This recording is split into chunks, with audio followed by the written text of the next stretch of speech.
Hello everyone, welcome back to our channel Gyan lab once again. So finally हमारे बाकी के 25 MCQs आ गए हैं। अभी आज हम लोग को सॉल्व करने वाले। आई होप सो आप लोगों ने 29 सितंबर शिफ्ट 1 2021 का पार्ट 1 वाला वीडियो देख लिया था, जिसमें हम लोग ने स्टार्टिंग के 25 एमसीक्यूज किए थे। उसमें बहुत सारे क्वेश्चन हम लोग ने सॉल्व किए थे, बहुत सारे स्टैंडर्ड क्वेश्चन थे कि जिसमें खाली आपको वैल्यूज रखनी है, सॉल्व करना है, खत्म। स्टैंडर्ड एक फॉर्मूला बनाना था। तो अभी भी वही हम लोग सीरीज कंटिन्यू कर रहे हैं, वही हम लोग जो शिफ्ट हमारी वो कंटिन्यू कर रहे हैं और बाकी के 25 एमसीक्यूज हम लोग सॉल्व करने वाले हैं। तो चलिए फटाफट स्टार्ट करते हैं और without wasting any further time let's get started. तो पहला क्वेश्चन आपके सामने ये रहा, तो बताओ फटाफट आंसर दो। तो 26 से लेकर हमारा 50 तक क्वेश्चन होने वाला है। तो क्या बोला गया sir? An average EMF of 2 volt is induced in a coil when a current in it is changing from 10 ampere in one direction to 10 amperes in opposite direction. Okay sir, in 0.5 seconds the EMF self inductance of the coil is। तो हमें क्या क्या दे दिया sir? हमें एक average voltage दे दिया है, EMF दे दिया है, करंट चेंज हो रहा है, एक डायरेक्शन में 10 एम्पियर जा रहा है, फिर दूसरे डायरेक्शन में 10 एम्पियर जा रहा है अपोजिट डायरेक्शन में, और कितना टाइम लग रहा है उनको? 0.5 सेकंड लग रहा है। हमें सेल्फ इंडक्टेंस मतलब एल की वैल्यू हमें बतानी है। तो फटाफट इसको वीडियो को पॉज करो और सॉल्व करो और मुझे आंसर बताना। कर लिया सॉल्व? क्या है ABCD? करो फटाफट सॉल्व। यस, चलो तो यहाँ पर देखो आंसर क्या है, बताओ, बता दूँ? चलो तो आंसर है आपका ऑप्शन नंबर सी। कैसे सर? तो ये रहा फॉर्मूला आपके सामने। हमें पता है एल फाइंड आउट करना है, ई दिया है, हमें करंट का वैल्यू चेंजेस दिख रहा है हमें। तो हमारे पास फॉर्मूला है E is equals to L D I by D T. ऐसे हमारे पास म्यूचुअल इंडक्टेंस का ही फॉर्मूला था, E is equals to M D I by D T. ठीक है, तो ये म्यूचुअल इंडक्टेंस वाला फॉर्मूला, ये सेल्फ इंडक्टेंस वाला फॉर्मूला। अभी सेल्फ इंडक्टेंस पूछा है, ओके सर। तो हम लोग को सिर्फ मैग्नीट्यूड से काम है, इसलिए हम लोग यहाँ पर प्लस माइनस नहीं लिख रहे हैं। ठीक है, तो अभी हमें क्या क्या बोला गया है? हमें EMF दे दिया, मतलब हमारे पास 2 वोल्ट है। अभी हमें निकालना क्या है? ये del D I by D T, हमें ये देखना है भैया कि ये क्या दिया गया है। तो हमें यहाँ से ये चीज़ निकालनी पड़ेगी। अगर मैं इसकी जगह पे ये लिख दूँ del I by del T, ठीक है, क्योंकि हमारे पास क्या दिया? चेंज हो रहा है, 10 एम्पियर एक डायरेक्शन में आ रहा है, 10 एम्पियर दूसरे डायरेक्शन में जा रहा है।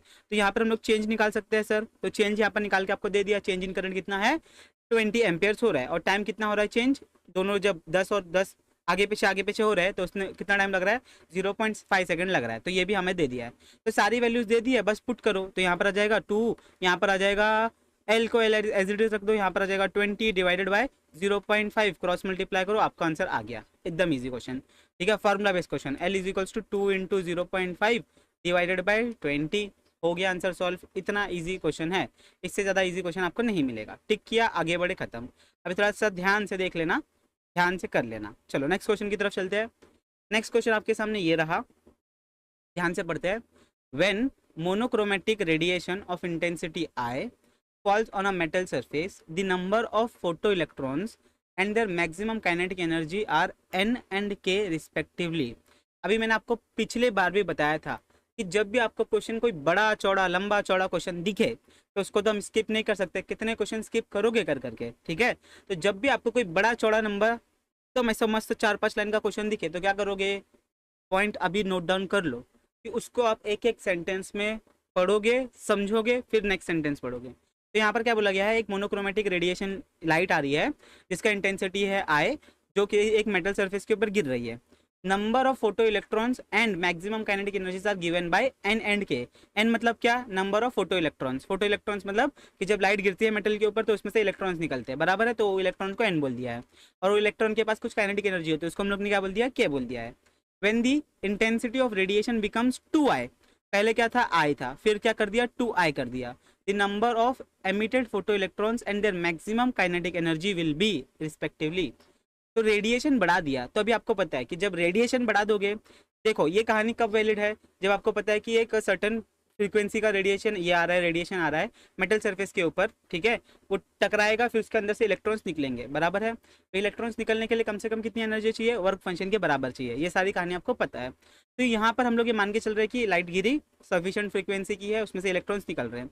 अगर मैंने इंटेंसिटी को डबल कर दिया तो नंबर ऑफ इलेक्ट्रॉन्स क्या हो जाएंगे, तो आपको पता है जितनी ज़्यादा लाइट उतने ज़्यादा नंबर ऑफ इलेक्ट्रॉन्स निकलेंगे, क्योंकि जितनी ज़्यादा लाइट गिरेगी, जितना ज़्यादा रेडिएशन आएगा, उतने ज़्यादा नंबर ऑफ फोटॉन्स आएंगे, जितने ज़्यादा नंबर ऑफ फोटॉन्स आएंगे उतने नंबर्स ऑफ ज़्यादा अपने इलेक्ट्रॉन्स निकलेंगे बाहर से, क्योंकि एक फोटोन एक इलेक्ट्रॉन को बाहर निकालने वाला है। कहाँ से बाहर निकाल लेगा, मेटल सरफेस से। तो यहाँ पर अपना ये क्या हो जाएगा, 2n हो जाएगा। तो ऑप्शन में देखो कौन कौन सा है, ये हो गया एल्यूमिनेट, ये हो गया एल्यूमिनेट, बचा गया अपने पास बी और डी। अभी सेकेंड चीज आपको ये पता होना चाहिए कि काइनेटिक एनर्जी को इंटेंसिटी से कुछ फर्क नहीं पड़ता है। समझ में आ गई बात, इंटेंसिटी कितनी भी होने दो, कुछ भी होने दो, उससे उसको कोई फर्क नहीं पड़ने वाला है। तो यहाँ पर ये एज इट इज के ही रहेगा। तो आपका ऑप्शन कौन सा करेक्ट हो जाएगा, ऑप्शन नंबर डी करेक्ट हो जाएगा। ये आपका कैरेक्टरिस्टिक जो हम लोग 9 पॉइंट पढ़े हैं ना, जब आप लोग फोटो इलेक्ट्रिक करते हो, पॉस्टुलेट्स पढ़ते हो, आइंस्टाइन के पॉस्टुलेट पढ़ो या फिर उससे पहले का कैरेक्टरिस्टिक्स पढ़ो, तो उसमें 9 पॉइंट्स में आपको ये दिया गया है कि इंटेंसिटी अगर चेंज होगी तो काइनेटिक एनर्जी को क्या होगा, इंटेंसिटी बढ़ जाएगी तो फोटो इलेक्ट्रॉन्स भी बढ़ जाएंगे, करंट का फ्लो ज़्यादा हो जाता है, करंट मतलब फोटो इलेक्ट्रॉन्स। ठीक है, तो आपको ये पता होना चाहिए। तो यहाँ पर ऑप्शन नंबर डी करेक्ट है। ये आपको यहाँ पर रीजन भी लिख के दिया है, वीडियो को पॉज करो, पढ़ लो। नेक्स्ट क्वेश्चन की तरफ चलते हैं। नेक्स्ट क्वेश्चन आपके सामने ये रहा। ओके, तो क्या बोला गया है, the velocity of 4 molecules of a perfect gas are this respectively, the difference between their RMS speed and average speed. अब इस क्वेश्चन को ध्यान से पढ़ना, क्या निकालना है आपको, difference between RMS and average speed, आपको ये फाइंड आउट करना है। तो इसके लिए आपको क्या करना पड़ेगा, इसके लिए आपको V R M S find out करना पड़ेगा, वी एवरेज फाइंड आउट करना पड़ेगा और दोनों को माइनस करना पड़ेगा, फिर ही आपका आंसर आएगा। रूट मीन स्क्वायर वैल्यू कैसे फाइंड आउट करते हो, जल्दी बताओ।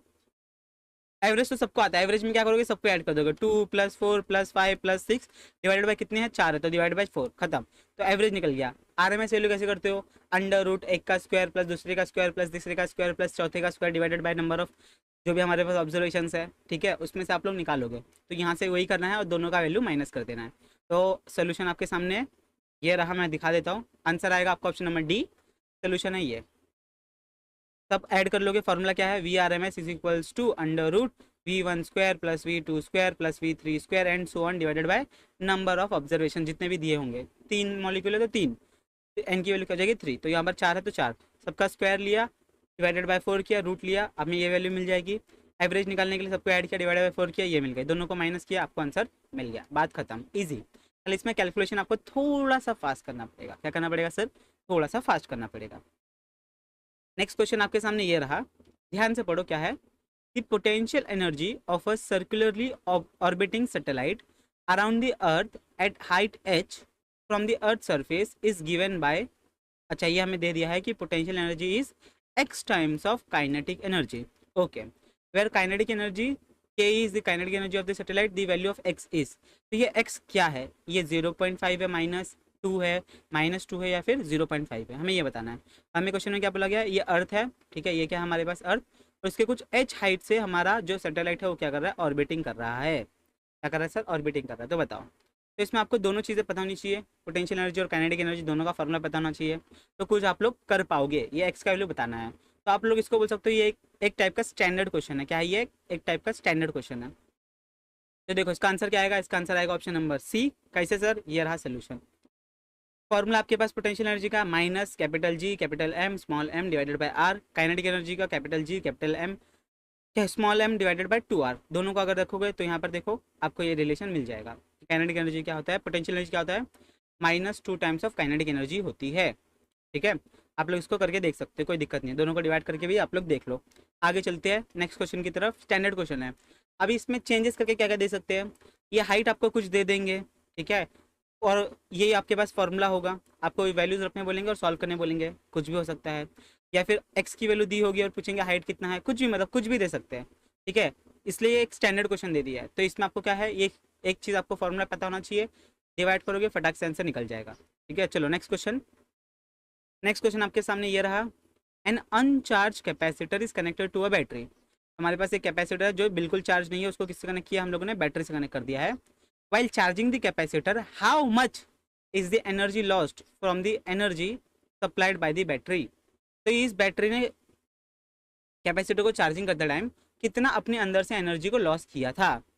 ठीक है, कितना अपने अंदर से इलेक्ट्रिसिटी को लॉस किया था, इलेक्ट्रिकल मतलब एनर्जी को लॉस किया था। इन शॉर्ट बोलो क्या आएगा, 25%, 100%, 75%, क्या ये पूरा यहाँ पर डिस्चार्ज हो जाएगा, क्या ये सिर्फ 25%, 75%, 50%, क्या होगा, क्या बताओ, जल्दी जल्दी। पॉज करो, सोचो, विचार करो, थोड़ा सा विचार। सोच लिया, नहीं सोच रहे हो?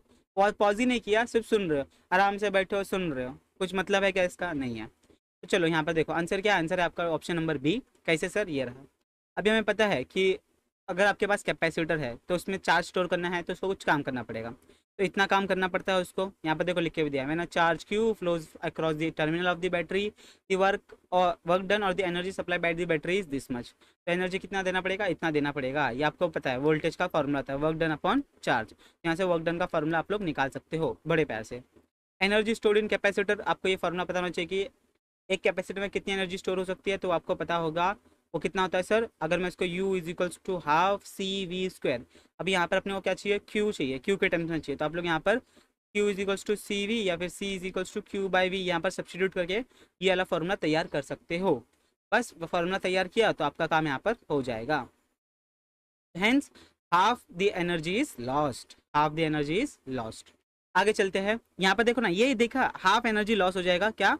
एनर्जी स्टोर करवाने के लिए, ठीक है, हाफ जो भी यहाँ पर है अपने पास उसका हाफ। चलो नेक्स्ट क्वेश्चन पे चलते हैं, एकदम पॉइंट वाला क्वेश्चन था, इसमें कुछ कैलकुलेशन कुछ नहीं करना है। अभी क्या बोला गया है, ध्यान से सुनना समझना। In potentiometer experiment, okay, to compare the EMF of E1 E2 by sum और difference method, EMF of the driver cell E must B.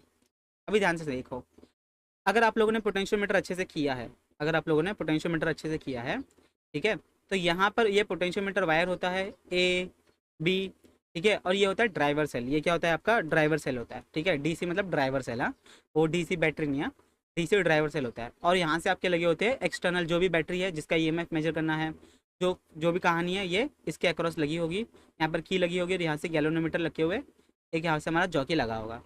तो अभी आपको पता है, सबसे पहले बात, पोटेंशियोमीटर जब मैं पढ़ा रहा था तो उसमें मैंने आपको ये बताया भी था कि आपको क्या क्या याद रखना है। पहली चीज़ आपको ये याद रखनी है कि पोलैरिटी शुड बी सेम। जो पोलैरिटी यहाँ पर है वही पोलैरिटी यहाँ पर भी होनी चाहिए। अगर प्लस है तो प्लस प्लस होनी चाहिए, माइनस है तो माइनस माइनस होनी चाहिए। सेकेंड चीज़ मैंने आपको ये भी बताया है कि जो वोल्टेज होता है ड्राइवर सेल का वो ज़्यादा होना चाहिए, जो भी आप लोग ये बैटरी लगा रहे हो जिसका ईएमएफ को फाइंड आउट करना है। तो क्या होना चाहिए, जो भी ड्राइवर सेल है उसका वैल्यू क्या होना चाहिए? Greater than E1 plus E2 होना चाहिए, नहीं तो वो काम नहीं करेगा, ठीक है, नहीं तो वो काम नहीं करेगा। तो आंसर भी है ऑप्शन नंबर ए, ठीक है। चलो नेक्स्ट क्वेश्चन की तरफ चलते हैं। नेक्स्ट क्वेश्चन आपके सामने ये रहा, in the following logic circuit output of 1 and 2 are. अभी यहाँ पर क्या बोला गया, एक सर्किट दिया गया है, इसमें इनपुट है 1 और इसमें है 0, ठीक है। ये हमें कुछ तो दिख रहा है, ये क्या है? ये बफर है, मतलब ये नॉट है, ठीक है। ये डायग्राम मुझे देख के लग रहा है कि और है, तो ये कौन सा गेट बन गया? नॉर गेट बन गया। y1 और y2 क्या मिलेगा अपने को? y1 और y2 क्या मिलेगा? अगर मैं यहाँ पर 1 दूँ, अगर मैं यहाँ पर 1 दूँ, ठीक है, तो ये 1 यहाँ पर चला जाएगा। और अगर यहाँ पर मान लो यहाँ पर मैंने इसको 0 दे दिया, है ना, 0 दे दिया, तो यहाँ पर 1 0 दे रहा हूँ, तो मुझे यहाँ पर क्या मिलेगा? नॉर क्या होता है? ऐड करके उल्टा हो जाता है, ऐड करके उल्टा हो जाता है। यहाँ पर आउटपुट पे क्या मिलेगा आपको? 0 मिलेगा। आउटपुट पे क्या मिलेगा आपको? 0 मिलेगा, बराबर है। अभी यही 0 यहाँ से उठा के इसको इनपुट दे दिया है, तो इनपुट यहाँ पे क्या हो गया? 0 0 हो गया। अभी 0 0 है, उसको ऐड करेगा 0, उसका उल्टा करेगा 1, तो यहाँ पर आ जाएगा 1, यहाँ पर आ गया 0। तो 0 और 1 आंसर कहाँ पर आ रहा है आपका? Option number D. ईजी। ऐसे आपको ट्रायल एरर करने पड़ेंगे। तो यहाँ पर देखो लिख के भी दे दिया है, आप लोग देख सकते हो। नॉर का आपको ट्रूथ टेबल पता होना चाहिए, मैंने कहानी एकदम अच्छे से एक्सप्लेन कर दी है, ठीक है। नॉर गेट है, output is 1 if both the inputs are 0। अगर दोनों 0 होंगे तभी आपको आउटपुट क्या मिलेगा? 1 मिलेगा। Otherwise all the output is 0, hence the output of the upper gate is 0। कैसे 0 किया? ये ऊपर एक इनपुट दे दिया है, दूसरे को मैंने अज्यूम कर लिया कि 0 है, बराबर है। अभी ये 0 है तो यहाँ पर देखो ये 0 है। अभी ये 0 किससे कनेक्टेड है? इससे कनेक्टेड है, तो हम मान सकते हैं कि यहाँ पर 0 ही आने वाला है, ठीक है। अभी यहाँ पर देखो ये 0 और ये 1 है, तो और क्या करता है? ऐड कर लेगा, 1 + 0 1 आ जाएगा, और ये नॉट की वजह से वो उल्टा हो जाएगा, ठीक है। तो यहाँ पर हमारा ये उल्टा होके ख़त्म कर देगा कहानी। अपना आंसर तो राइट आ गया भाई, मुझे बाकी पता नहीं। चलो नेक्स्ट क्वेश्चन चलते हैं। नेक्स्ट क्वेश्चन आपके सामने ये रहा, बताइए सर क्या है ये?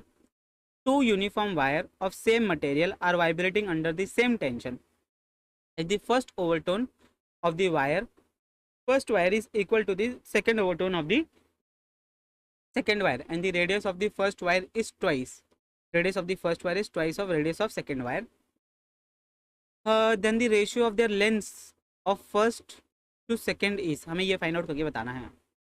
ठीक है। तो ये दो वायर है, यूनिफॉर्म वायर है, सेम मटेरियल से बने गए हैं, वाइब्रेट कर रहे हैं। ठीक है, टेंशन क्या है, सेम है। पहले वाले जो वायर है वो फर्स्ट ओवरटोन से ये कर रहा है, फर्स्ट ओवरटोन, जो कि किसके बराबर है, सेकंड वाला वायर है उसके सेकंड ओवरटोन के बराबर है। ठीक है, और हमारे पास रेडियस का भी हमें ये दे दिया है। तो ये भी बहुत इजी क्वेश्चन है, अगर फॉर्मूला आता है तो आपकी ये कहानी बनेगी, फॉर्मूला नहीं आता है तो आपकी कहानी नहीं बनेगी। ये स्ट्रिंग वाला क्वेश्चन है। ये कौन सा क्वेश्चन है सर, स्ट्रिंग वाला। तो स्ट्रिंग में आपका फॉर्मूला, आपको पता है कुछ फॉर्मूला था फंडामेंटल फ्रीक्वेंसी का, क्या था सर, मैंने आपको बताया था V/2L समथिंग समथिंग, जहाँ पर वो V क्या होता था, √T/m। m मतलब क्या है सर, लीनियर मास डेंसिटी। ठीक है, या फिर आप लोग बोल सकते हैं मास पर यूनिट लेंथ। तो यही आप लोग को यहाँ पर सॉल्व करना है, तो यहाँ पर आपको डायरेक्ट सॉल्व करके दे दिया है। तो आपका ऑप्शन नंबर डी आएगा। कैसे सर, यहाँ पर देखो, first overtone of the first wire is given by. अभी आपको पता है फर्स्ट ओवरटोन मतलब ये स्ट्रिंग है, तो स्ट्रिंग में कोई टेंशन वाली बात ही नहीं है। फंडामेंटल पहला होगा, ठीक है, फर्स्ट हार्मोनी हो जाएगा। फंडामेंटल के बाद वाला सेकंड जो हार्मोनी होगा वो फर्स्ट ओवरटोन बन जाएगा, वो क्या बन जाएगा, फर्स्ट ओवरटोन बन जाएगा। थर्ड हार्मोनी जो होगा वो क्या बन जाएगा, सेकेंड ओवरटोन बन जाएगा। ईजी। तो हमारे पास फॉर्मूला है N=1/2, क्या था, √L/T/m। m क्या होता है सर, मास पर यूनिट लेंथ होता है। तो यहाँ से इस फॉर्मूला में हम लोग ने थोड़ी सी चेंजेस की है। ये m की जगह पे हम लोग ने डेंसिटी टर्म्स में सॉल्व कर लिया, तो हमें ये फॉर्मूला ऑलरेडी मिल जाता है। अभी ये किसके लिए दे दिया है, ये दे दिया है फर्स्ट ओवरटोन के लिए। फर्स्ट ओवरटोन के लिए मतलब ये 2 से साथ मल्टीप्लाई होगा, ये कैंसिल हो जाएगा और हमें ये मिलेगा। ठीक है, अभी इस m को कन्वर्ट किया गया है एरिया, इसके टर्म्स में इसको कन्वर्ट करके आपको पहले ही बता दिया गया है। तो ये स्टैंडर्ड फॉर्मूला एक बना के दे दिया आपको। ठीक है, कि N=1/L/T/π डेंसिटी जो भी दिया होगा। ठीक है, तो फर्स्ट के लिए ये आ गया हमारे पास। ठीक है, यहाँ पर 2 भी आ जाएगा क्योंकि अपना स्टैंडर्ड है। अभी अभी फर्स्ट ओवरटोन के लिए 2 डिवाइड हो जाएगा तो कट हो जाएगा, 2 डिवाइड हो जाएगा तो कट हो जाएगा। सेकेंड ओवरटोन किसके लिए आ जाएगा, थर्ड हार्मोनी के लिए आ जाएगा, तो 2 3/2 आ गया, बराबर है। अभी हमने को क्या बोला गया कि दोनों क्या है, बराबर है, दोनों क्या है, बराबर है। अगर दोनों इक्वल हो जाएंगे तो सारी चीज़ कट जाएगी, ये कट हो जाएगा, बचेगा क्या यहाँ पर 1/L1/R1 = 3/2 L2R2। ठीक है, तो बस अभी यहाँ पर क्रॉस मल्टीप्लाई करना है, आप लोग यहाँ से सॉल्व कर सकते हो, ये रिलेशन मिल जाएगा आपको। अभी इस रिलेशन में हमें ये चीज़ दी है कि R1 क्या होता है, ट्वाइस ऑफ R2 होता है। तो R2/R1 क्या बन जाएगा यहाँ पर, 1/2 = R2/R1 बन जाएगा। यहाँ पर वैल्यू रखोगे, क्या रखा है यहाँ पर 1/2 रखा, तो 2 से 2 मर गया, बचा 1/3, तो आंसर आ गया 1/3। ईजी, बहुत ही ईजी क्वेश्चन है ये। ठीक है, बस आपको फॉर्मूला पता होना चाहिए, अगर फॉर्मूला पता है तो काम होगा, फॉर्मूला नहीं पता है तो काम, बाकी आप समझदार हो। चलो नेक्स्ट क्वेश्चन पे चलते हैं। नेक्स्ट क्वेश्चन आपके सामने ये रहा। ओके, देखो क्या बोला गया है, the electric field intensity on the surface of solid charge sphere. अच्छा, इलेक्ट्रिक फील्ड इंटेंसिटी निकालना है किसके ऊपर, सॉलिड स्पेयर के ऊपर, सॉलिड स्पेयर के ऊपर, of volume charge density rho is given by. Volume charge density पता है क्या होता है, volume charge density, yes, charge per unit volume.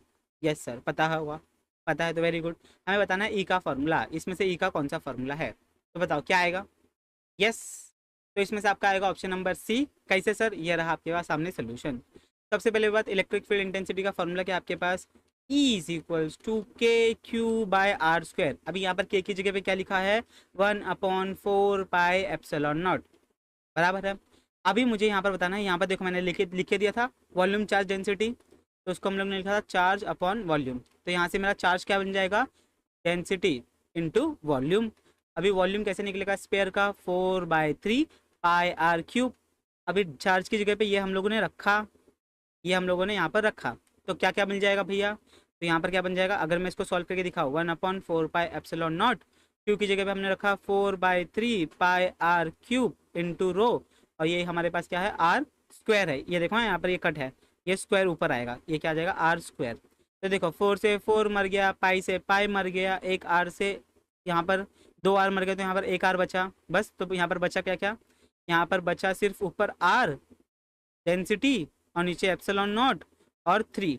यहाँ पर देखो 3ε0 रो R, खत्म। इजीली आप लोग इसको सॉल्व कर सकते हो। नेक्स्ट क्वेश्चन पे चलते हैं। नेक्स्ट क्वेश्चन आपके सामने ये रहा, a coil of n turns and radius r carries a current I. It is unwounded and made into a few new coils of radius this, and the same current is passes through it. Percentage change in magnetic moment is. हमें magnetic movement का formula बताना चाहिए और कितना percent से change हो रहा है।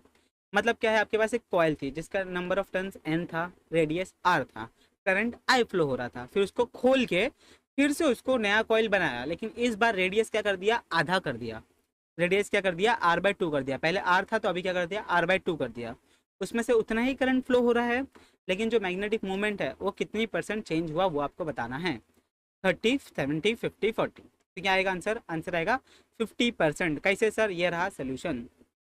मैग्नेटिक मूवमेंट का फॉर्मूला क्या है, m इज इक्वल्स टू आई ए।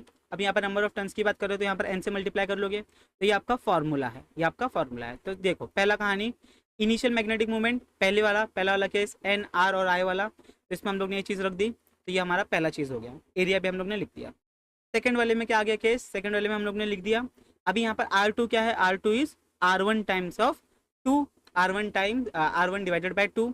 और यहाँ पर N2 क्या है, N2 भी यहाँ पर 2 टाइम्स ऑफ N2 आ जाएगा, ठीक है, क्योंकि नंबर टर्न्स क्या हो गए, बढ़ गए ना। पहले इतना बड़ा था तो नंबर ऑफ टर्न्स N1 था, अभी इसको छोटा कर दिया तो नंबर ऑफ टर्न्स ज़्यादा हो जाएंगे, डबल हो गए, ठीक है। और क्या बोला गया है, और कुछ बोला गया है क्या, नहीं और कुछ नहीं बोला गया है। तो हमारा गिवन डेटा दे दिया है, और बस दोनों इक्वेशन को डिवाइड करो, बाकी सब तो कैंसिल हो जाएंगे, ठीक है। एरिया एरिया हमारे यहाँ से आर का ले लो, पाई से पाई मर जाएगा, और क्या बचेगा, आई से आई मर जाएगा, क्योंकि करंट भी सेम है। तो हमारे पास ये इक्वेशन बचेगा, इस इक्वेशन में वैल्यू डालो, आर की वैल्यू डालो, यहाँ पर आंसर आ जाएगा, खत्म। ये M2 क्या है, M2 इज जो M1 था उसका आधा, तो M1 अगर 100% था तो M2 कितना हो जाएगा, 100% का आधा, 50%, खत्म। नेक्स्ट क्वेश्चन आपके सामने ये रहा। A coil is wound on a frame of rectangular cross section area if all the linear dimension of the frames are increased by the factor of 2 and the number of turns per unit length of the coil remains the same, the self inductance of the coil will increase by the factor of। तभी क्या बोला गया है, एक coil है जिसको एक rectangular frame में ये किया गया, वाउंड किया गया है, ठीक है। और उनके सारे जो लीनियर डायमेंशन है, मतलब जो फ्रेम है, ठीक है, ये एक फ्रेम है अपने पास, ठीक है, इसका लेंथ ब्रेड जो है वो किसके 2 फैक्टर से बढ़ा दिया गया, मतलब 2 से बढ़ा दिया गया। And the number of turns per unit length of the coil remains the same. और जो उनका number of turns per unit length था वो क्या है, सेम है। हमें बताना है कि एल का क्या होगा, एल कितने से बढ़ेगा, इंक्रीज बाय विद कितना फैक्टर, 8, 16, 4, 12, बताओ। तो इसका आंसर भी बहुत ईजी है, इसका आंसर है ऑप्शन नंबर ए। सोल्यूशन क्या है सर, यहाँ पर देखो, यहाँ पर हमारे पास फॉर्मूला दे दिया है, यहाँ पर हमारे पास फॉर्मूला दे दिया है। सबसे पहले क्या बोला गया है कि नंबर ऑफ टर्न्स क्या रहेंगे, रिमेन्स सेम, तो यहाँ पर n क्या है, कांस्टेंट है, खत्म कहानी। सेकंड क्या बोला गया है, since linear dimension increases by the factor of 2 the area of cross section will become 4a, बराबर है ना। पहले एरिया था यहाँ पर l इंटू बी, तो एरिया क्या करते हो, l इंटू बी करते हो। अब ये क्या हो गया, 2 हो गया, 2 गुना हो गया, तो एरिया क्या हो जाएगा, ये 2 गुना हो जाएगा ना, ये 2l इंटू 2l, ये l लेंथ लेंथ बराबर है, तो ये कितना हो जाएगा 4l, मतलब एरिया कितना हो गया, 4 टाइम्स हो गया, बराबर है, 2 फैक्टर से बढ़ गया। And the length becomes 2 times, और लेंथ कितनी हो गई, 2 टाइम्स, मैंने अभी दिया था ना, 12 12 हो गया था। Hence therefore self inductance will become 8 times. अभी यहाँ पर इस इक्वेशन में खाली आपको रखनी है वैल्यूज, और आप लोग डायरेक्ट यहाँ पर सॉल्व करके बता सकते हो कि अपना ये जो नया वाला इंडक्टेंस है वो कितना हो जाएगा, 8 टाइम्स हो जाएगा, इनिशियल के 8 टाइम्स, ठीक है। आंसर आप लोग टिक करके आगे चल सकते हो। नेक्स्ट क्वेश्चन आपके सामने ये रहा। अभी देखो क्या बोला गया, phase difference between voltage and current in an AC circuit is this. हमें फेज डिफरेंस दे दिया है π/4 का, which is equivalent to 45 degree, ही ना। If the frequency is 50 hertz, frequency is 50 hertz, okay, then the phase difference is equivalent to the time. हमें निकालना है कि फिर फेज डिफरेंस टाइम के क्या होगा, कितना इक्विवेलेंट होगा। तो सबसे पहले हमें फ्रीक्वेंसी दे दी है तो हम टाइम पीरियड निकाल सकते हैं, हम क्या कर सकते हैं, टाइम पीरियड निकाल सकते हैं। तो यहाँ पर ये t, यहाँ पर ये f, तो 1/50, 1/50 मतलब कितना हो जाएगा वो आप लोग निकाल के रख सकते हैं। तो इतना सेकंड्स हमारे पास टाइम आ गया।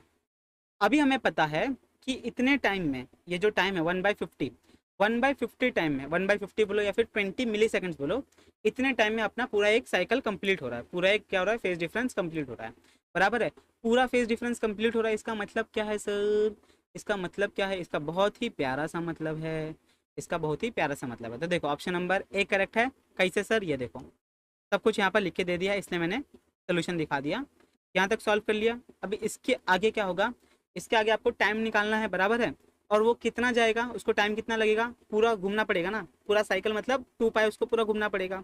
यस। और उसके बाद हमारे पास यहाँ पर एंगल बोला गया है, एंगल हमें दे दिया है कितना है, पाई/4। इनिशियल हमें टाइम पीरियड भी पता है कितना है, 1/50 है बस। तो नया टाइम पीरियड आप लोग निकाल लोगे। ये हमारे पास एंगल आ गया इंटू टाइम पीरियड टी आ गया। यहाँ पर सारी वैल्यूज रखो और यहाँ पर आप लोग सॉल्व करके यहाँ पर बता दो क्या होता है। तो इजीली जब आप लोग सॉल्व करोगे तो आपको ये आंसर मिल जाएगा। इसमें आपको ज़्यादा पंचायत करने की ज़रूरत भी नहीं है। अभी आगे चलते हैं, नेक्स्ट आपके सामने एकदम इजी क्वेश्चन है ये, इसमें कोई ये नहीं है, कॉम्प्लेक्सिटी नहीं है। अरे रे, अरे दिख गया दिख गया दिख गया, आंसर दिख गया। चलो आगे देखो क्या है ये। Two spherical black bodies have radii R1 and R2. Their surface temperature is T1 Kelvin and T2 Kelvin respectively. If it radiates the same power, the ratio of R1 by R2 is. तो हमें radio का क्या करना है, ये ratio find out करके देना है। तो हमारे पास फॉर्मूला है, पावर का फॉर्मूला क्या होता है, पावर मतलब Q/T है। उसका फॉर्मूला आपके पास है सिग्मा पाई R² T⁴।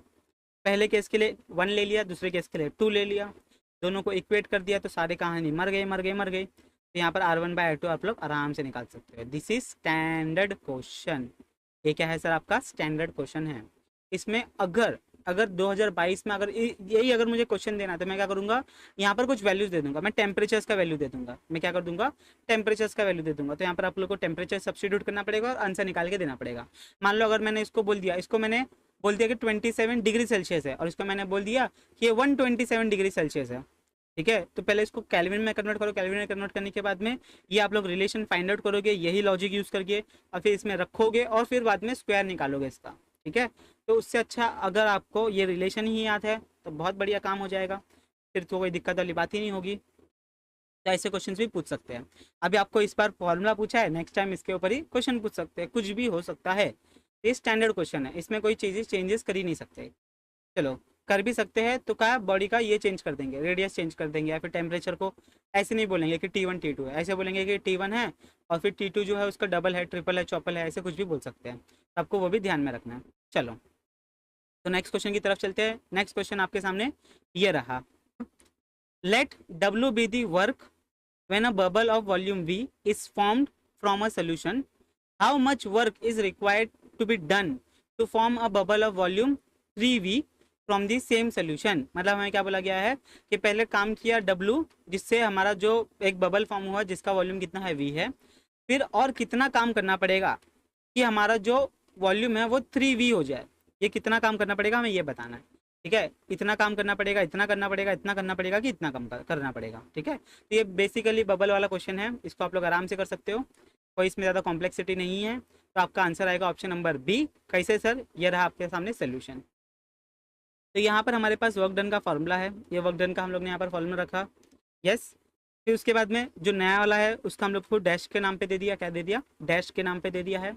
दोनों को डिवाइड किया, क्या किया सर, डिवाइड किया, तो हमारे पास एक रेशियो मिल गया, क्या मिल गया, एक रेशियो मिल गया। फिर उसके बाद से हम लोग ने क्या किया, दोनों का वॉल्यूम का निकाल लिया कहानी, क्या निकाल लिया सर, वॉल्यूम का कहानी निकाल लिया कि इनिशियल वॉल्यूम क्या था, बबल है, स्फीयर है, तो 4/3 πr³।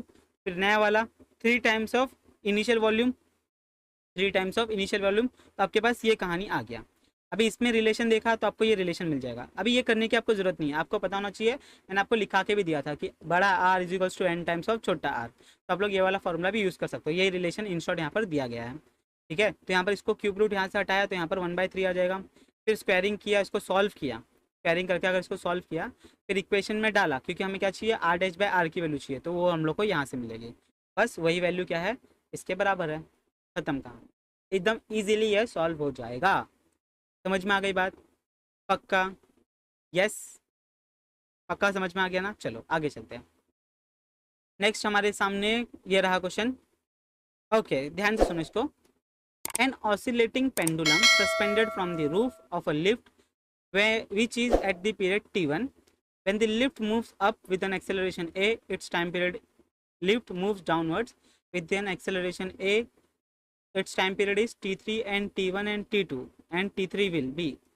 अच्छा देखो क्वेश्चन को थोड़ा सा मैं यहाँ पर आपको रीअरेंज करके बताता हूँ कि आपके पास एक पेंडुलम है, ठीक है, सस्पेंड किया गया है from the roof of the tip, lift है उसके रूफ में हम लोग ने क्या किया, पेंडुलम लटका दिया है, ऑक्सीलेटिंग पेंडुलम, ठीक है। अभी जब वो लिफ्ट में था, रेस्ट पे था, तो उसका टाइम पीरियड था T1, ठीक है। जब लिफ्ट ऊपर गई तो उसका टाइम पीरियड था T2, और जब लिफ्ट नीचे आई तो उसका टाइम पीरियड था T3। T1, T2, T3 में हमें रिलेशन बताना है। क्या बताना है? T1, T2, T3 में हमें रिलेशन बताना है। क्वेश्चन एकदम क्लियर हो गया? पक्का बोलो, क्वेश्चन एकदम क्लियर हो गया? यस सर, क्वेश्चन एकदम क्लियर होना चाहिए। मतलब यहाँ पर हमें 3 कंडीशन दी है। पहले रेस्ट पे टाइम पीरियड कितना था, फिर उसके बाद में जब हमारा लिफ्ट ऊपर जा रहा है तो उसके जैसे टाइम पीरियड में क्या फर्क हो रहा है, नीचे आ रहा है तो उसके ऊपर टाइम पीरियड का क्या फर्क हो रहा है। Easy question. तो उससे पहले आपको एक फॉर्मूला बताना चाहिए टाइम पीरियड का, T इज इक्वल्स टू, बोलो टाइम पीरियड का फॉर्मूला क्या है? बोलिए बोलिए, पीरियड का फॉर्मूला क्या है? अगर फॉर्मूला ये आदमी है तो ये क्वेश्चन सॉल्व नहीं होगा। थोड़ा सा बड़ा है, मैं इसका आंसर दिखा देता हूँ आपको, मैं इसका सोल्यूशन दिखा देता हूँ और मैं इसको सॉल्व करके दिखाता हूँ। 2-3 मिनट एक्स्ट्रा लगेंगे, लेकिन ध्यान से आप लोग समझ जाओगे। देखो, इसका आंसर आएगा ऑप्शन नंबर सी। कैसा किया है सर? यहाँ पर देखो, ये पूरा इसका सोल्यूशन है। ये क्या है? इसका पूरा सोल्यूशन है, और इसमें प्रिंटिंग मिस्टेक बहुत है। इसमें प्रिंटिंग मिस्टेक बहुत है। तो देखो, मैं यहाँ से सॉल्व करके आपको समझाने की कोशिश करता हूँ। सबसे पहले आप लोग लिखोगे T1 के लिए। क्या लिखोगे? T1 के लिए फॉर्मूला क्या है sir? 2 pi under root L/G। तो क्या बोला था पहली कंडीशन में कि लिफ्ट रुकी हुई है, रेस्ट पे है, तो क्या आएगा formula? 2 pi under root L/G। पहला हो गया। सेकेंड केस में क्या बोला कि लिफ्ट ऊपर की तरफ चलने लगी, तो फॉर्मूला क्या बन जाएगा? 2 pi under root L/G+A। A+G, G+A, कुछ भी लिखो। सेकंड कंडीशन में जब अपनी लिफ्ट ऊपर चलने लगी। फिर आ गया भैया T3 में क्या हो गया? अपना लिफ्ट नीचे की तरफ आने लगा, तो फॉर्मूला क्या बन जाएगा? 2 पाई अंडर रूट L/G-A कर लो, कोई दिक्कत नहीं है, ठीक है। G-A हो गया। तो हमारे पास ये 3 इक्वेशंस आ गए सर, ये 3 इक्वेशंस आपके पास आ गए। इतना क्लियर हो गया? अभी इन 3 इक्वेशंस को कन्वर्ट करो जी के फॉर्मूला में। जैसे कि अगर मैं पहला वाला इक्वेशन कन्वर्ट करूँ जी के फॉर्मूला में, तो मुझे क्या करना पड़ेगा? स्क्वायरिंग करना पड़ेगा ताकि ये रूट हट जाए। तो मैं स्क्वायरिंग करूंगा तो ये फॉर्मूला क्या बन जाएगा? T1² बराबर 4 पाई स्क्वायर L/G। तो जी का फॉर्मूला क्या बन गया? वो बन गया 4 पाई स्क्वायर इंटू L/T1 का स्क्वायर। बन गया ये फॉर्मूला। तो ऐसे ही हमें G+A का फॉर्मूला बनेगा, G-A का फॉर्मूला बनेगा। तो मैं आपको दोनों फॉर्मूला बना के दिखाता हूँ। तो पहला फॉर्मूला आपको यहाँ पर बन गया, पहला फॉर्मूला आपका यहाँ पर बन गया, ध्यान से देखना। दूसरा फॉर्मूला स्क्वायरिंग कर लिया तो G+A फॉर्मूला क्या बनेगा? 4 पाई स्क्वायर बराबर इंटू L डिवाइडेड बाय, अभी ये क्या बन जाएगा? T2 का square. Easy. G-A is equals to 4 pi square into L/T3 का स्क्वायर। तो आपका ये इक्वेशन बन गया, fourth equation, fifth equation, sixth equation. बोलो, इतनी बात समझ में आ गई? इतना अभी तक खोपड़ी में गया? हाँ सर। अभी इक्वेशन नंबर 5 और 6 को लो और दोनों को ऐड कर दो। दोनों को क्या कर दो? ऐड कर दो। जब मैं दोनों को ऐड करूंगा तो यहाँ से A खत्म हो जाएगा। क्या हो जाएगा सर? A खत्म हो जाएगा। चलो, तो यहाँ पर करके दिखाता हूँ मैं। तो अगर यहाँ से A खत्म हो गया तो क्या बचेगा यहाँ पर? G+A और G-A था, तो A खत्म हो जाएगा, 2G बचेगा। फिर क्या बचा हमारे पास? इन दोनों को हमें ऐड करना है, इन दोनों को क्या करना है? ऐड करना है। तो इसमें से कॉमन टर्म निकाल लो, 4 pi square into L, bracket में क्या बचेगा? 1/T2² plus 1/T3²। ओके, अब इतना कहानी बन गया है। अभी आपको जी का वैल्यू पता है क्या सर? हाँ सर, जी का वैल्यू पता है। क्या होता है? 4 पाई स्क्वायर L/T1 का स्क्वायर। आप लोग ने यहाँ पर फोर्थ वाला देखा है, आपने यहाँ पर फोर्थ वाला देखा है इक्वेशन। तो यहाँ पर वो पुट कर दो, 2 इंटू क्या था सर? वो 4 पाई स्क्वायर इंटू L/G है ना, L/ क्या था भैया? T1 का स्क्वायर, T1 का स्क्वायर। और बाकी एज इट इज यहाँ पर लिख दो, ये बाकी एज इट इज यहाँ पर लिख दो, +T2² था। अभी क्या क्या कैंसिल हो जाएगा? ये और ये मर गया, बचा क्या यहाँ पर हमारे पास? 2/T1 का स्क्वायर बराबर 1/T2 का स्क्वायर प्लस 1/T3 का स्क्वायर। अब इसको सॉल्व करो, हमें T1 का इक्वेशन बनाना है, T1 का इक्वेशन बनाना है। तो चलो इस सेट का फटाफट सॉल्व कर लो। T3 का square plus T2² divided by T3 का होल स्क्वायर, और यहाँ पर क्या बचा? 2/T1 का स्क्वायर। अभी यहाँ से अगर मैं क्रॉस मल्टीप्लाई करके देखूँ तो यहाँ पर क्या बन जाएगा? T1 का स्क्वायर इज इक्वल्स टू, ये यहाँ चला जाएगा, 2 इंटू T3 का whole square divided by T3 का स्क्वायर प्लस T2 का स्क्वायर, है ना। ये अपने पास यहाँ पर दिया है। अब यहाँ पर अपने को स्क्वायर चाहिए क्या, नहीं, अपने को खाली टी का चाहिए, तो टी स्क्वायरिंग रूट हटा रहा है तो यहाँ पर क्या जाएगा 2 रूट, और ये क्या हो जाएगा भैया, यहाँ पर भी आ जाएगा स्क्वायर हट जाएगा तो क्या बचेगा T2 into T3 divided by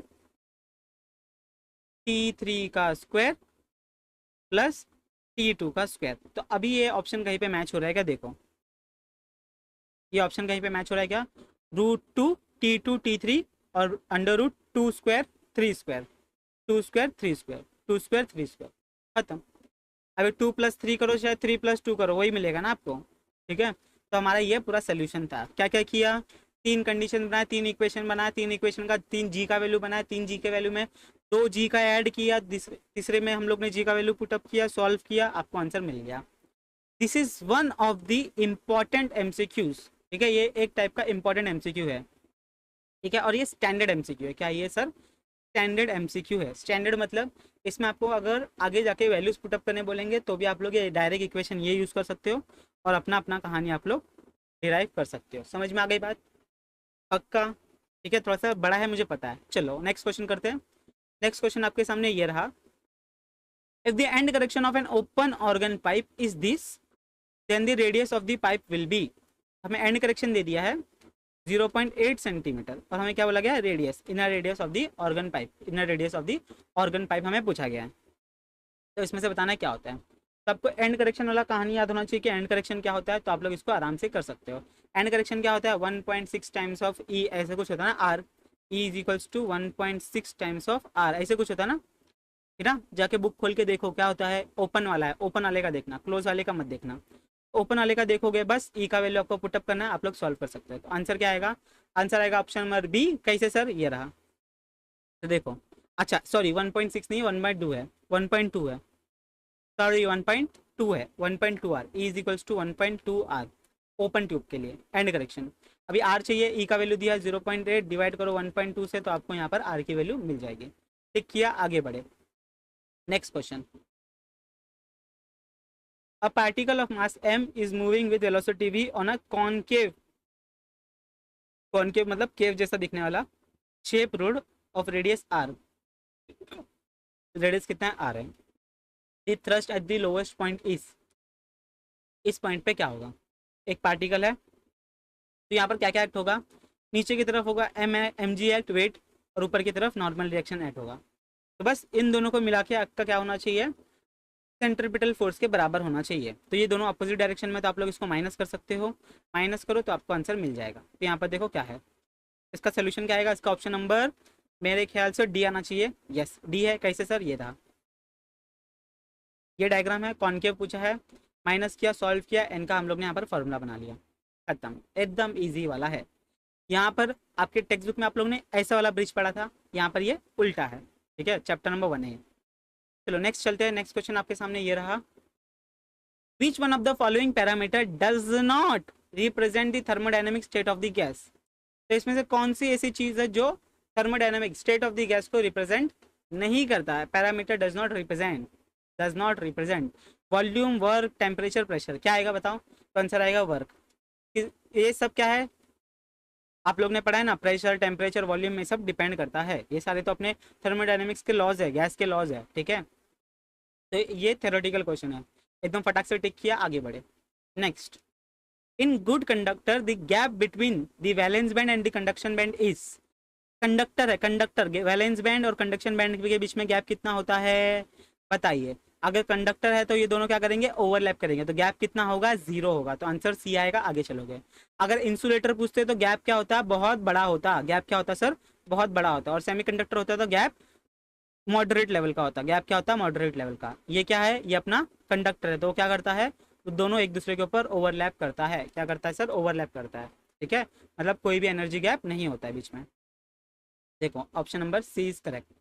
next question आपके सामने ये रहा, magnitude and the direction of the current in the following circuit is. ये सर्किट दे दिया है, सर्किट को ध्यान से देखो, A B C D, 2 battery लगा दी है और कुछ रेजिस्टेंस लगा दिए है। सबसे पहली बात, मुझे सर्किट दिख रहा है सीरीज में, ये इसमें से अगर करंट निकलेगा तो ये सीरीज में है, ठीक है। तो और क्या दिख रहा है मुझे कि ये जो बैटरी है, ये जो बैटरी है ये अपोजिट पोलैरिटी से कनेक्टेड है, ये 9 है और ये 4 है। तो मुझे इक्विवेलेंट ईएमएफ कितना मिलेगा, 9 - 4, 9 - 4 मतलब 5 मिल जाएगा। ठीक है, 9 - 4 5 मिल गया। अब ये क्या है, 1 है, 6 है और 3 है, तो कितना हो जाएगा रजिस्टेंस, रजिस्टेंस हो जाएगा 10। तो मैं करंट निकाल सकता हूँ, करंट कितना आएगा V/R 5/10, तो कितना आ जाएगा सर 0.5। 0.5 कहाँ से कहाँ है सर, यहाँ से यहाँ। और ये कहाँ से फ्लो कर रहा है, a from A to B through P, A से लेके P तक थ्रू P। P यहाँ पर पॉइंट देखो, ये है P पॉइंट, ठीक है। A से B जा रहा है P से होते हुए। तो आंसर ये बाकी की कहानी छोड़ दो, 0.5 टिक किया, आगे बढ़े, यही है ना आंसर। देखो बाकी कहीं पे है क्या, नहीं है, खत्म। ये देखो ये है ऑप्शन, इसका सोल्यूशन भी मैं आपको दिखा देता हूँ, इजीली आप लोग इसको सॉल्व कर सकते हो। देखो एक क्वेश्चन में बहुत टाइम लगा था, अभी जो हम लोग ने वो टाइम पीरियड अलग किया था उसमें बहुत टाइम लगा, लेकिन उसके बाद वाले क्वेश्चन इतने इजी थे, इतने इजी थे कि जो टाइम हम लोग ने वहां पर वेस्ट किया वो टाइम यहाँ पर कवर हो गया। समझ में आ गई बात। तो ऐसे क्वेश्चन होंगे, सीईटी वालों को भी पता है ये टाइम मैनेजमेंट एग्जाम है, वो लोग जानबूझ के ऐसे 2 से 3 क्वेश्चन ऐसे देंगे जिसमें आपका एक क्वेश्चन सॉल्व करने में 4 से 5 मिनट वेस्ट होगा, 3 से 4 मिनट वेस्ट होगा।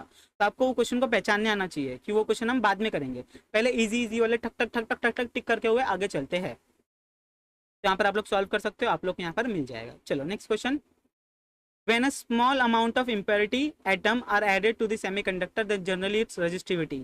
सेम क्वेश्चन शिफ्ट 1 में भी पूछा था, ठीक है। तो क्या होता है भैया, डिक्रीज होगा, चेंज नहीं होगा, मे इंक्रीज, मे डिक्रीज और इंक्रीज होगा। तो ऑप्शन क्या है, डिक्रीज ही होता है। रेजिस्टिविटी क्या होता है, डिक्रीज हो जाता है।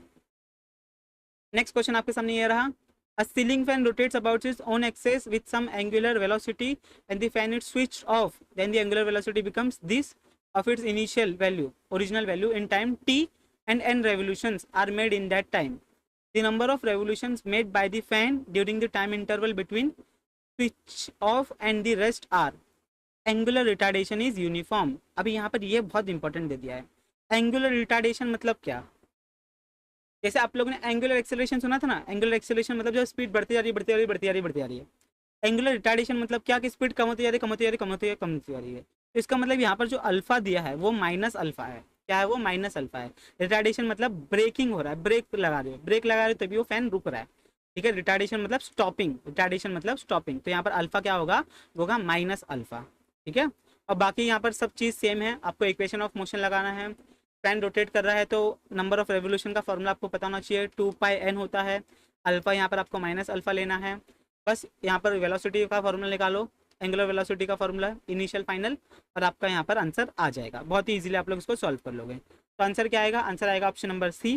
कैसे सर, ये रहा सोल्यूशन। तो यहाँ पर देखो आंसर सी आ गया। यहाँ पर आप लोग इक्वेशन रखोगे कि भैया यहाँ पर क्या हो गया कि जब फैन को स्विच ऑफ किया तो एंगुलर वेलोसिटी कितनी हो गई, तो हमारे पास इतनी एंगुलर वेलोसिटी हो गई। इनिशियल कितनी थी, इनिशियल थी ओमेगा स्क्वायर, पता नहीं क्या था, ठीक है। और ये हमारे पास 2 अल्फा थीटा, तो थीटा की जगह पे क्या लिखा है 2πn। तो ये माइनस कहाँ से आ गया सर, यहाँ पर प्लस होना चाहिए, नहीं माइनस ही आएगा क्योंकि अल्फा क्या है, माइनस है। तो ये इक्वेशन समझ में आ गया। अब इस इक्वेशन को खाली रीअरेंज किया, आपने ये बना लिया, ये बनाने के बाद आप लोग ने ये सॉल्व कर लिया। और फिर उसके बाद में ये सेकंड केस में आ गया। सेकंड केस में क्या होगा कि फैन स्विच ऑफ हो गया, फैन स्विच ऑफ हो गया तो फाइनल वेलोसिटी क्या हो गई, 0 हो गई। फिर यहाँ से आप लोगों ने ये वैल्यू बना ली, ये इक्वेशन बना लिया, और ये इक्वेशन को यहाँ पर वैल्यू रखा फॉर्मूला में, और एन डैश का वैल्यू निकाल लिया, ठीक है। तो यहाँ पर 2 केसेस बनाने हैं आपको, जब स्विच ऑफ हो रहा है और जब स्विच ऑफ हो चुका है। रेस्ट पे आ गया है, फिर क्या है, ठीक है। इतनी बात समझ में आ गई, पक्का। चलो नेक्स्ट क्वेश्चन। नेक्स्ट क्वेश्चन आपके सामने ये रहा, a string is vibrating in its 5th overtone with between 2 rigid support of 0.4 meter apart. The distance between the successive node and antinode, तो नोड और एंटी नोड के बीच का हमें डिस्टेंस निकालना है। अगर ये हमारी वेव है, अगर ये हमारी वेव है, मान लो इतनी वेव है, तो यहाँ पर नोड बनता है, यहाँ पर एंटी नोड बनता है, यहाँ पर नोड बनेगा, यहाँ पर एंटी नोड बनेगा, ठीक है। मतलब जहाँ पर अपना पॉइंट मास हिलता ही नहीं है वो क्या होता है, नोड होता है, और जहाँ पर अपना मैक्सिमम डिस्प्लेसमेंट होता है उसको हम लोग एंटी नोड बोलते हैं। और यहाँ पर क्या बोला गया, 5th ओवरटोन हो रहा है, क्या हो रहा है, 5th ओवरटोन, और सपोर्ट कितना है, 2.4 मीटर अपार्ट है। तो बस इसका सॉल्व हो जाएगा। आंसर क्या आएगा आपका, ऑप्शन नंबर बी। कैसे सर, ये रहा सोल्यूशन। 5th ओवरटोन बोला है स्ट्रिंग में, इसका मतलब 6 लूप बन रहे होंगे। कितने लूप बन रहे होंगे, 6 लूप बन रहे होंगे। 5th ओवरटोन मतलब 6 हार्मोनीज होंगी। 5th ओवरटोन मतलब क्या कि 6 हार्मोनीज हो रही है, एक हार्मोनी मतलब एक लूप आपका बन रहा है। तो 6 लूप का जो लेंथ है वो किसके बराबर है, 2.4, मतलब 2.4 के बीच में ही 6 के 6 लूप आपके बनने वाले हैं। कितने लूप बनने वाले सर, 6 के 6 लूप बनने वाले हैं 2.4 में। तो एक लूप में कितना डिस्टेंस में एक लूप बनेगा, 0.4 में, तो distance divided by number of loops, तो एक लूप का लेंथ मिल गया आपको, एक लूप का आपको लेंथ मिल गया। और अगर आपको एक लूप का लेंथ मिल गया तो आप लोग एक नोड और एक एंटी नोड निकाल सकते हो।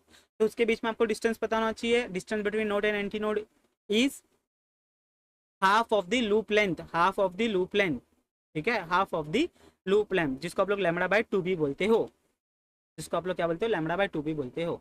तो आपको 0.2 आ गया। एकदम इजी क्वेश्चन है, बेसिक क्वेश्चन है। आगे चलते हैं। नेक्स्ट क्वेश्चन आपके सामने ये रहा। Two pendulums begin to swing simultaneously, दो पेंडुलम है जो ऐसे घूमने लगे। The first pendulum makes 9 full oscillation when the other makes 7। Okay sir, तो आपके पास दो पेंडुलम है जो साइमल्टेनियसली स्विंग कर रहे हैं।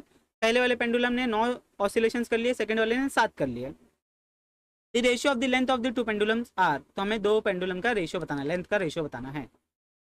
ओके चलो, तो इसको सॉल्व करते हैं। बहुत ही इजी क्वेश्चन है। Option number C is correct. कैसे सर? ये रहा सोल्यूशन। ये रिलेशन आपको पता होना चाहिए टाइम पीरियड का, और जो लेंथ का रिलेशन होता है वो क्या होता है, इनवर्सली प्रोपोर्शनल होता है, डायरेक्टली प्रोपोर्शनल होता है रूट एल के, ठीक है। अभी आपको टोटल टाइम का फॉर्मूला पता होना चाहिए। टोटल टाइम कैसे निकालते हो आप लोग? जो ऑसिलेशन होता है, नंबर ऑफ ऑसिलेशन इनटू कितना टाइम लगा है, नंबर ऑफ, टोटल टाइम कैसे निकालते हो? Total time is equal to number of oscillations into कि कितना टाइम वो लग रहा है, कितने नंबर ऑफ ऑसिलेशंस। ये देखो यहाँ पर 9 हो गया। अभी कितना टाइम लग रहा है, मान लो T1 लग रहा है, तो टोटल टाइम आप लोग निकाल सकते हो। T2 लग रहा है, टोटल टाइम निकाल सकते हो, ठीक है, जो भी टाइम आपको लग रहा है, ठीक है। तो यहाँ पर भी वही करके दे दिया है कि जो टाइम है वहाँ पे हमको 9 बोल दिया है और यहाँ पर हमको 7 बोल दिया है। अभी जब इस कहानी से आप लोग देखोगे तो क्या है, आप लोग को यहाँ से रेशियो मिल जाएगा। यहाँ से क्या मिल जाएगा आपको? रेशियो मिल जाएगा, क्योंकि दोनों को उतना ही टाइम मिला था, तो टाइम दोनों के लिए इक्वल है, तो T1 बाय T2 आप लोग कर सकते हो। तो यहाँ से आपको ये रेशियो मिल जाएगा। ये गिवन डेटा, ये क्या है, गिवन डेटा से ये कहानी मिली है। उसके बाद में आपको टाइम और लेंथ के बीच में भी रिलेशन पता है, तो आप लोग ये रिलेशन देख सकते हो। स्क्वायरिंग करोगे तो 49 हो जाएगा, ये 81 हो जाएगा। इजीली आप लोग इसको सॉल्व कर सकते हो। ऐसे टाइप के बहुत सारे एमसीक्यूज अगर आप लोगों ने PYQs किए हैं 2020 वाले, 2004 से लेकर 2020 के बीच में अगर आप लोगों ने एमसीक्यू सॉल्व किए हैं पेंडुलम वाले क्वेश्चन, तो आप लोगों ने ऐसे क्वेश्चन बहुत बार देखे होंगे, ठीक है। अगर नहीं देखे तो अभी देख लो। चलो नेक्स्ट क्वेश्चन चलते हैं। नेक्स्ट क्वेश्चन आपके सामने ये रहा। A circular coil carrying current I, radius R, magnetic field at the center B. At what distance from the center along the axis of the same coil the magnetic field will be B/8? अच्छा, ये question किया है अपन ने। यहाँ ये question किया है कि अपने पास एक कॉइल है, ठीक है, एक कॉइल है, सेंटर से मैग्नेटिक फील्ड एक्सेस पे और सेंटर से मैग्नेटिक फील्ड आपको निकालनी है। और यहाँ पर ये दे दिया हमें, बी एक्सेस का फॉर्मूला लगेगा इसमें और बी सेंटर का फॉर्मूला लगेगा। दोनों को इक्वेट करेंगे, लेकिन बी एक्सेस बराबर B/8 को आपको ये करना पड़ेगा, B/8 जो सेंटर वाला है। तो यहाँ पर एक्सेस का फॉर्मूला आपको पुट करना पड़ेगा, क्रॉस मल्टीप्लाई करके एक्स का डिस्टेंस निकालना पड़ेगा। तो आंसर आएगा आपका ऑप्शन नंबर बी। सोल्यूशन है ये। सेंटर के लिए फॉर्मूला, एक्सेल पॉइंट के लिए फॉर्मूला, दोनों का रिलेशन हमें ये दे दिया है। मैंने अभी आपको बोला था ना, बी एक्सेस बराबर बी सेंटर डिवाइडेड बाय 8, तो ये हमें दे दिया है। अभी यहाँ पर बी एक्सेस का फॉर्मूला रखा, सेंटर का फॉर्मूला रखा। अभी इसमें खाली कटिंग पुटिंग किया, cut cut cut R square, ये R³ बन जाएगा, 16R³ यहाँ पर चला गया। यहाँ पर क्या आ जाएगा, 2R square plus x square 3 की पावर 2, ठीक है। आप लोग यहाँ पर क्रॉस मल्टीप्लाई कर लोगे तो ये देखो यहाँ पर मैंने डायरेक्ट बना के दे दिया। अभी इसमें से आप लोग को हटाना है। आप लोग को क्या करना है, चीज़ों को सॉल्व करना है। चीज़ों को सॉल्व करो, क्यूब रूट लो, स्क्वायर लो, कुछ ना कुछ करके आपको यहाँ पर क्या करना है, तो सिंप्लीफाई करते जाना है। सिंप्लीफाई करते जाओगे, देखो एक एक स्टेप बहुत प्यार से करके दिया है। जैसे जैसे सब निकल जाएगा, स्क्वायर रूट ले लिया, ठीक है, रूट स्क्वायरिंग कर दिया, दोनों साइड खत्म कर दिया, फिर बाद में आपको ये फॉर्मूला बना के रखना है। यही सेम क्वेश्चन शायद से पिछले शिफ्ट में किया था, 27th वाली में या फिर पार्ट 1 में, कहीं ना कहीं ये क्वेश्चन हमने किया है ऑलरेडी, ये हो चुका है, ठीक है। तो देखो रिपीटेड क्वेश्चन भी आते हैं, ठीक है। तो आई होप सो, देखो अपने क्वेश्चन यहाँ पर खत्म हो गए, पता नहीं चला अपने को। तो आई होप सो आप लोगों ने 25 क्वेश्चन बहुत अच्छे से सॉल्व किए थे, जिसमें 0 से दिखाना था मैंने आपको सॉल्व करके दिखाया। जो आपको ऑलरेडी पता होना चाहिए था वो मैंने आपको बता दिया है। तो आई होप सो आपको कुछ ना कुछ इससे हेल्प ही होगी, कुछ ना कुछ आपके क्वेश्चंस दिमाग में चमके होंगे। नहीं चमके तो चमकाओ भैया, कब चमकेगा, एग्जाम खत्म होने के बाद, नहीं ना। तो बस इसी के साथ इस वीडियो को करते हैं समाप्त। हाँ, खत्म हो गया वीडियो। तो अभी तक अगर आप लोगों ने ज्ञान लैब एनसीईआरटी वाली चैनल फॉलो नहीं की तो जाके वो फॉलो कर लो, जहां पर अंजलि मैम आपको नीट के PYQs दे रही है, तो जाके वो आप लोग चेकआउट कर सकते हो। और अभी तक अगर आप लोगों ने टेलीग्राम ग्रुप नहीं ज्वाइन किया तो बहुत बहुत बहुत बड़ी गलती कर रहे हो। जितने भी पीडीएफ्स थे, ये जो मैं अभी करा रहा हूँ क्वेश्चन, वो पीडीएफ ऑलरेडी मैंने दे दिए है टेलीग्राम ग्रुप पे, प्लस वो पीडीएफ मैंने आपको दे दिए है ऑलरेडी हमारे वेबसाइट पे। वेबसाइट का नाम क्या है सर? ज्ञानलैब AP.com। तो वो वेबसाइट पे आप लोग जाके चेकआउट कर सकते हो। बस इसी के साथ इस वीडियो को करते हैं समाप्त। वीडियो अच्छी लगी तो लाइक कर देना, अपने फ्रेंड्स का शेयर कर देना, चैनल पे नहीं हो तो सब्सक्राइब कर देना। मिलते हैं next time. Bye bye everyone, take care, पढ़ाई करते रहो। और बाकी की शिफ्ट्स के भी MCQs बहुत जल्दी आने वाले हैं आपके लिए। दिन रात क्या होता है सर, दिन रात लगे हुए हैं, बस आपके मार्क्स आने चाहिए, ठीक है? आपको टॉप करना है, बात खत्म, ठीक है? सीधी सीधी बात। चलो मिलते हैं next time. Bye everyone, take care, bye bye.